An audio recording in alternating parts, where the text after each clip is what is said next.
존 오트버그라는 분의 선택훈련이라는 책이 있습니다. 그리스도인들이 어떻게 지혜로운 선택을 하면서 살 것인가, 이러한 내용이 담겨져 있어요. 이 책에 보면 콜롬비아의 연구가가 쉬나 아이엔가라는 사람인데요, 이 사람이 연구를 해보니까 보통 사람들이 하루에 약 70번 정도 의식적인 선택을 한다라는 것을 발견했어요. 1년을 따져보니까 25,000번, 70평생 하면 170만 번의 선택을 한다는 것이죠. 그래서 알베르 까뮈라는 분이 인생은 자신이 내린 모든 선택의 총합이다 라고 했습니다. 우리가 일평생 하는 170만 번의 선택을 보면 그게 나 자신이 된다는 것이죠. 우리는 늘 갈등하고 고민하죠. 이 길이 맞는지, 이 문이 맞는지. 충동적으로 결정할 수도 있고, 고민하다가 결정을 망설일 수도 있습니다. 무엇을 선택하든지 이후에 후회할 수도 있고요.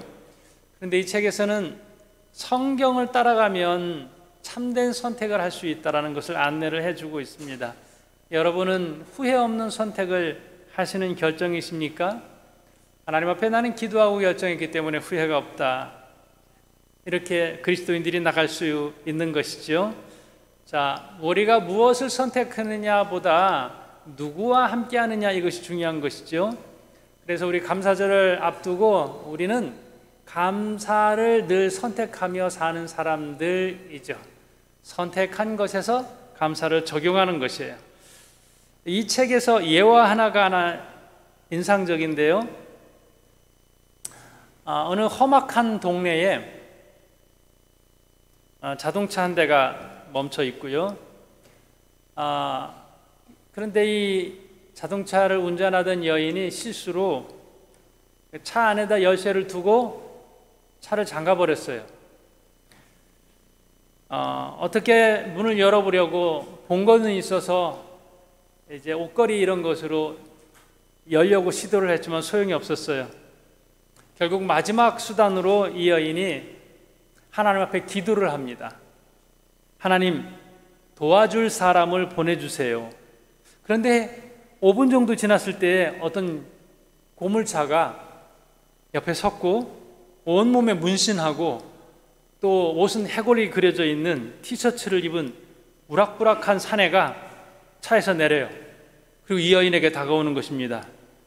그 사내가 다가올 때 여인이 이렇게 하나님 앞에 말합니다. 설마 하나님, 저 남자는 아니겠지요? 그런데 찬밥 더운 밥 가릴 신세가 아니기 때문에 이제 도움을 받게 되는데, 사내가 와서 도움이 필요하냐고 물었을 때 이 여인이 도와달라고 했어요. 혹시 차 문 열어주실 수 있나요? 그랬더니 사내가 이렇게 말합니다. 이거 식은 죽 먹기죠. 옷걸이로 몇 초 만에 이 문을 열어버렸어요. 와, 당신 정말 좋은 분이시군요. 이렇게 여인이 고개를 숙이며 인사를 했는데요, 남자가 정색을 해. 나 좋은 사람 아닙니다. 나 착하게 살지 않았습니다. 나 오늘 교도소에서 나왔는데요, 차량 절도죄로 2년간 복역했고 이제 교도소에서 나온 지 2시간밖에 되지 않았다는 거예요. 이 여인이 두 팔을 높이 들면서 큰 소리로 하나님 앞에 감사 기도했습니다. 오 하나님 아버지, 감사합니다. 황송하게도 전문가를 보내주시다니요. 이렇게 감사했다는 것이죠. 절도범이지만 이 여인은 전문가로 해석을 하고 그리고 감사했죠. 감사는 뭐예요? 감사는 해석하는 능력이에요. 불평을 적용하면 아무리 잘 나가고 잘 돼도요, 그 사람은 맨날 불평해요. 그런데 기가 막힌 상황 가운데서도 감사로 해석하면 탁월하게 감사할 수 있거든요. 우리 목사님들 사이에서 유명한 주석가가 있는데 매튜 헬리라는 분이에요. 이분은 어느 날 밤중에 집에 오다가 강도를 만나서 죽도록 맞고 가지고 있는 거 다 빼앗겨 버렸어요. 돌아와서 이분이 하나님 앞에 감사를 하는데 어떤 감사를 했냐면, 하나님 감사합니다. 내가 12년 동안 이 길을 다녔는데 그동안에 잘 지켜주신 것에 대해서 감사합니다. 내게 생명이 이렇게 유지될 수 있게 해주셔서 감사합니다. 강도 만났으면, 여러분 우리 필리핀에서도 그런 일 종종 당하잖아요. 그런데 필리핀에서 그런 일을 당했을 때 굉장히 다행스럽게 생각하시는 분들이 많아요. 그거를 쫓아가서 다시 찾아오려고 애쓰는 분들은 많지 않잖아요. 안전하게 돼서 그만하길 얼마나 다행이야, 몸이 상하지 않아서 얼마나 다행이야, 이런 좋은 해석들을 합니다. 잃어버린 것만 생각하지 않고 감사한 것을 생각하는 것이죠. 저는 오늘 말씀의 제목을 감사의 수준을 높이라 이렇게 정했습니다.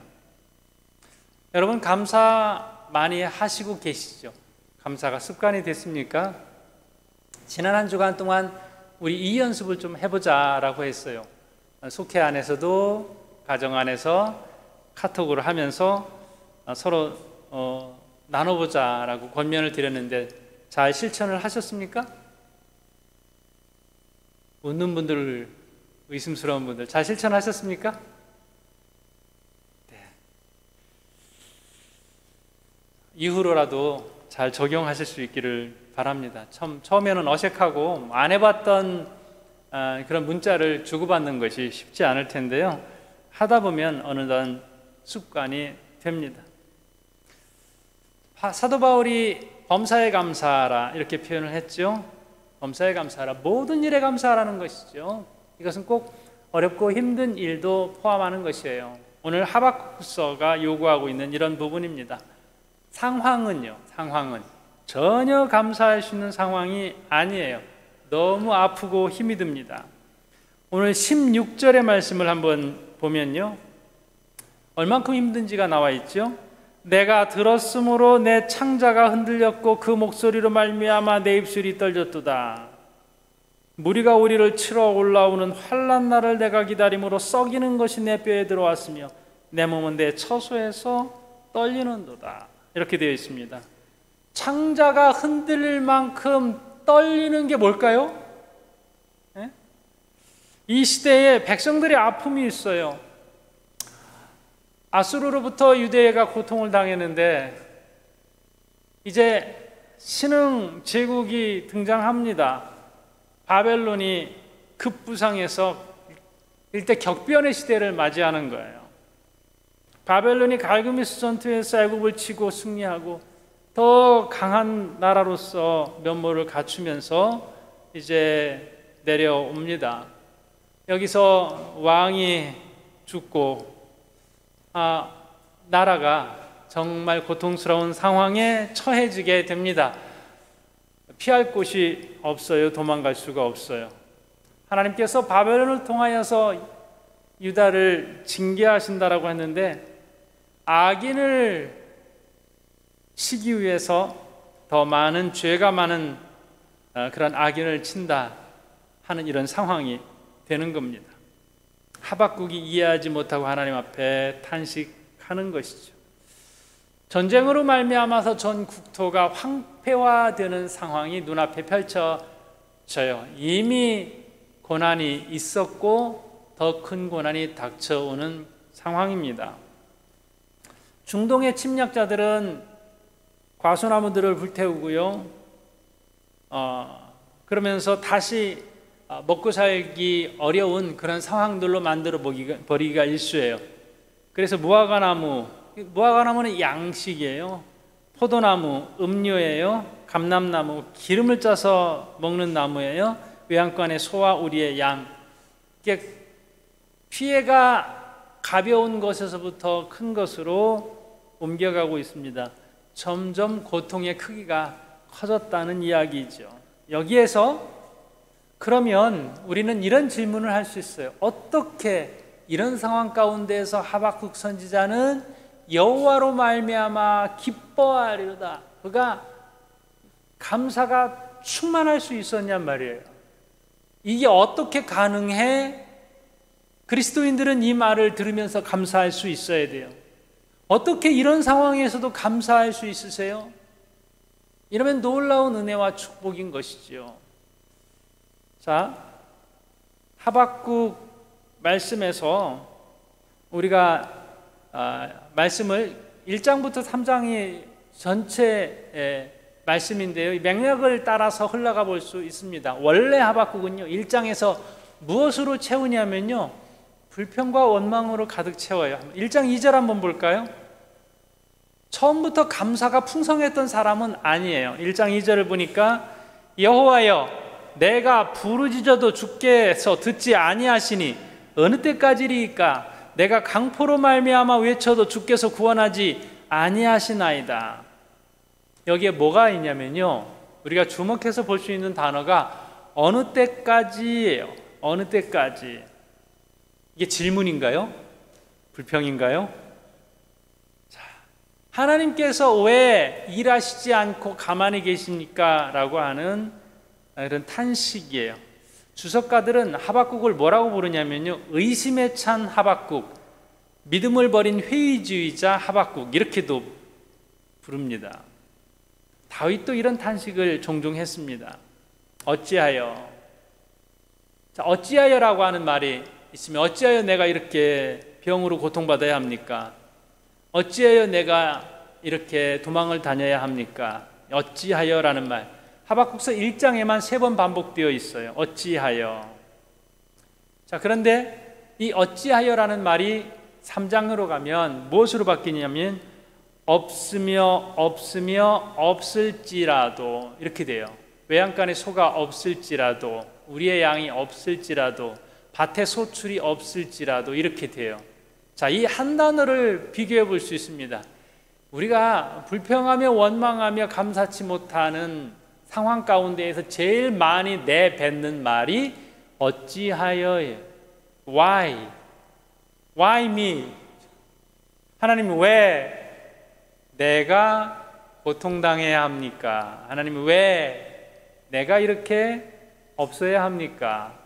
왜 나는 성공하고 싶은데 성공이 안 됩니까? 왜 나는 번번이 문턱에서 넘어져야 합니까? 라는 거예요. 자, 어찌하여라고 탄식할 때는 우리 참 억울한 상황, 고난의 상황, 이해가 제일 잘 되지 않는 그런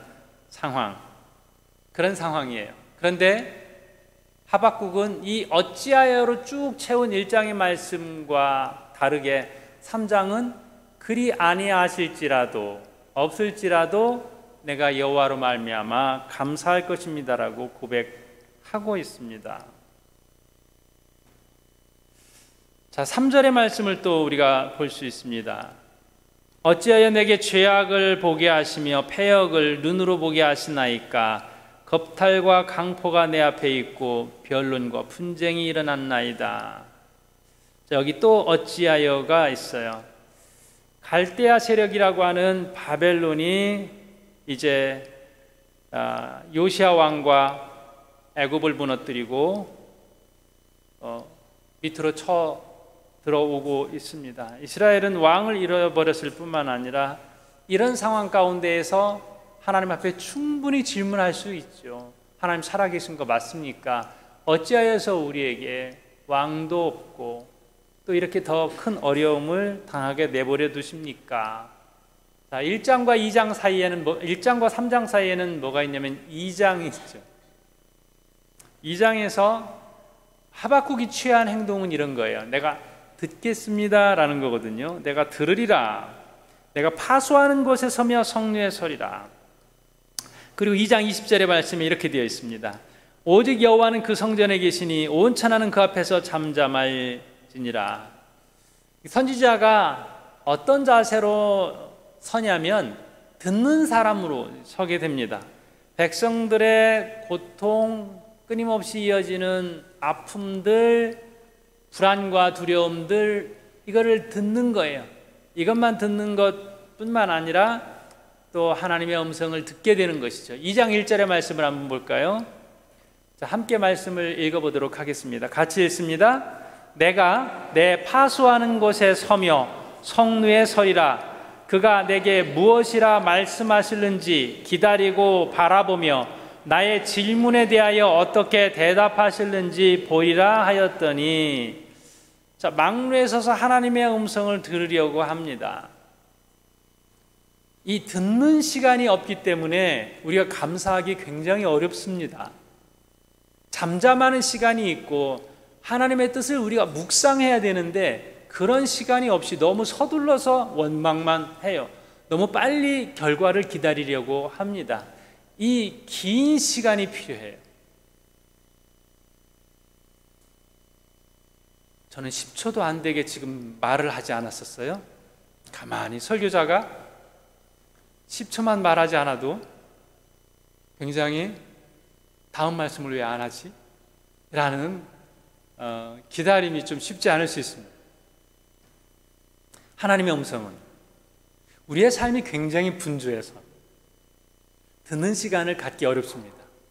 여러분, 애써서 시간 내서 하나님의 음성을 듣기 위해서 노력해 보십시오. 여러분의 장소에서, 특별한 장소에서, 특별한 시간. 여러분, 그 시간이 길지 않아도 돼요. 5분이면 충분하지 않겠습니까? 물론 우리가 1시간도 되고 2시간도 되고 더 긴 시간을 묵상할 수 있지만요, 아무것도 하지 않고 하나님의 음성에 귀를 기울이는 시간은 그렇게 길지 않아도 돼요. 나를 방해하는 모든 것들을 다 뒤로하고 가만히 하나님의 음성을 듣는 거예요. 이 시간이 하박국에게 있었단 말입니다. 그저 고통의 현장에서 아우성치는 현장에만 있었다면 그가 하나님의 음성을 듣지 못했을 것입니다. 그러면서 오늘 18절의 말씀을 고백하는 겁니다. 나는 여호와를 인하여 즐거워하며 나의 구원의 하나님을 인하여 기뻐하리로다.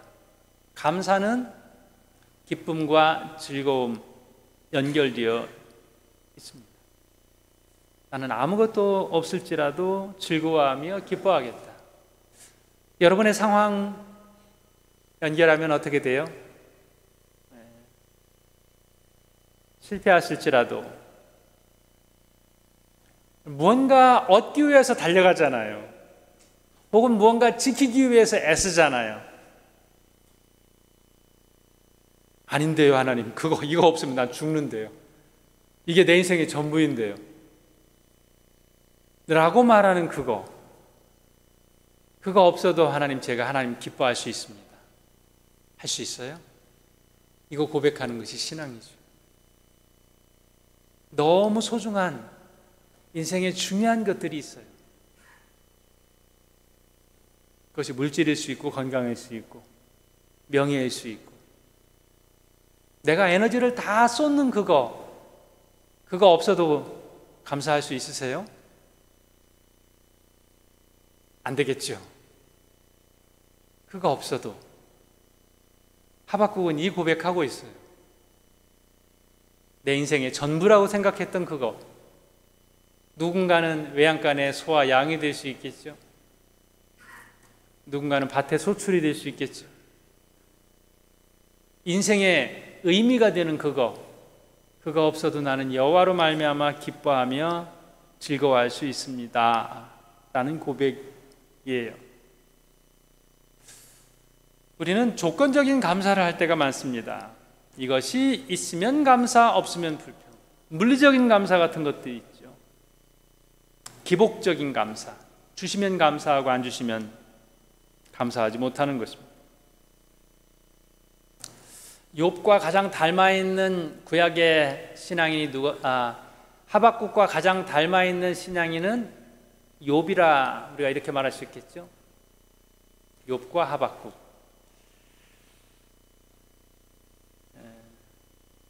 하박국은 많이 가졌던 사람인 줄은 모르겠어요. 그러나 그도 그렇게 없는 사람은 아니었을 것 같아요. 늘 없던 사람은 없을지라도 감사합니다. 이 말이 쉬운데 뭔가 가졌던 사람은 이 말하기가 쉽지 않거든요. 지킬 것이 많은 가운데에서 이 고백을 한다? 참 놀라운 것이죠. 욥이 동방의 부자요, 정직하고 순결한 의인이었어요. 하루아침에 환란이 몰아닥쳤죠. 그가 가지고 있었던 것, 그가 잃어버린 거 뭐예요? 양이 7,000마리, 낙타가 5,000, 소가 2,000, 낙이 500. 이 정도면 재벌이에요. 재벌이었는데 한순간 다 무너지고 그로 인해서 감옥에 들어가고 이런 분들이 있어요. 오늘날에도 있어요. 과거에 내가 어땠는지 알아? 내가 얼마나 부자였는지 알아? 내가 얼마나 누리던 사람인지 알아? 내가 얼마나 많은 사람을 부렸는지 알아? 라고 말하는 사람들이 오늘날에도 있어요. 그런데 그 모든 것이 현재는 없어요. 잃어버렸어요. 그런데 중요한 것은 신앙까지 같이 잃어버렸냐 아니냐, 이게 중요한 거거든요. 옛날에는 내가 잘 나갔었는데 지금은 없어요. 그래도 뭐예요? 그래도 하나님 감사합니다. 고백하는 사람이 그리스도인이라는 것이죠. 욥은 이렇게 고백합니다. 욥기 1장 21절에서 주신 자도 여호와시요 취하신 자도 여호와이시오니 여호와 이름이 찬송을 받을지어다. 주셨을 때에도 가져갔을 때에도 다 여호와의 것이다 라는 고백을 하는 것입니다.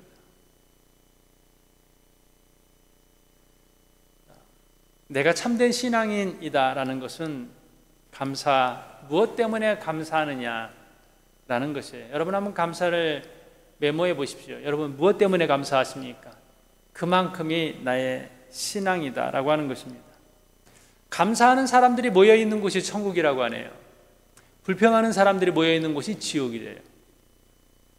감사는 행복의 연습이고 불평은 불행의 연습이다 라고 합니다. 불평하면 마귀가 자리 잡고 감사하면 하나님이 함께 하신다라고 합니다. 오늘날의 병이 어디에 있냐? 오늘날의 병은 감사를 잃어버린 데 있지 않은가 싶습니다. 풍요는 엄청난 풍요 속에서 우리가 살아갑니다. 쓰고 남을 만큼 내가 하고 싶은 것 할 만큼 여유가 있습니다. 그런데 오히려 더 풍요가 올수록 불평이 넘쳐나는 것은 아닌가 이런 생각을 해보게 됩니다. 조건을 따지자면 남아프리카 공화국에 넬슨 만델라가 있습니다. 여러분 다 아시죠? 흑인 해방운동, 흑인 인권운동을 하다가 감옥에 갇히게 됐는데 몇 년간 감옥에 있었는가 하면 27년간 감옥 생활을 했어요. 추록할 때 사람들은 이런 상상을 했습니다. 27년 만에 감옥에서 나왔으면 거의 폐인이 되었을 것이다. 보통 사람 같으면 인권운동하다가 감옥에 들어가서 원망을 할 수도 있고 나를 감옥에 집어넣은 사람을 탓할 수도 있을 것입니다. 70세가 넘어서 감옥에서 나왔는데 굉장히 이 사람이 건강했어요. 사람들이 깜짝 놀랐고요. 기자가 질문을 합니다. 다른 사람들은 5년만 갇혀 있어도 건강을 잃고 나오는데 당신은 어떻게 그렇게 27년간이나 감옥에 있었는데 건강할 수 있었습니까? 비결이 뭡니까? 만델라가 이렇게 대답했습니다. 나는 늘 감옥 안에서 하나님께 감사했습니다. 하늘을 보고 감사하고 땅을 보고 감사하고 물을 마시며 감사하고 음식을 먹으며 감사하고 강제 노동을 할 때에도 감사했습니다. 감사가 내 건강의 비결입니다 라고 말을 했습니다. 우리 이런 거 할 수 있겠죠? 음식을 먹으면서 감사해야 되는데 요즘 많은 그리스도인들이 남들 앞에서 감사 기도하는 걸 굉장히 부끄러워해요. 우리 코스타에서 이제부터 나 식사할 때 감사하며 기도하면서 식사하겠습니다라고 용기 있게 말한 우리 학생도 있어요. 어른들은 어떨까? 모든 순간에 감사하는 삶을 살아야 하는데 식사 기도조차도 어렵다면 우리 신앙을 다시 한번 되돌아봐야 할 겁니다. 여러분의 감사 수준은 어디인지 1부터 10까지 어디에 있으세요? 나의 감사 수준 하박국 20이에요. 여러분은 어디에 있습니까? 혹시 저 아래 어디에서 헤매고 있지는 않으십니까? 오늘 권면을 드립니다. 여러분의 감사 수준을 한번 좀 올려보십시오. 여러분의 게이지를 중간 우위 단계로 좀 올려보시면 좋겠습니다. 세상을 보면 두려움이 있고 좌절하고 근심이 커집니다. 그런데 하나님을 계속 묵상하고 바라보면 힘이 나는 것이죠. 하박국 3장 18절 다시 한번 볼까요? 자, 우리가 한번 외쳐보도록 하겠습니다. 선지자의 심정을 같이 있습니다. 시작. 나는 여호와로 말미암아 즐거워하며 나의 구원의 하나님으로 말미암아 기뻐하리로다. 아멘. 이 고백은 보이는 것에 의지해서 살지 않겠습니다 라는 것이에요.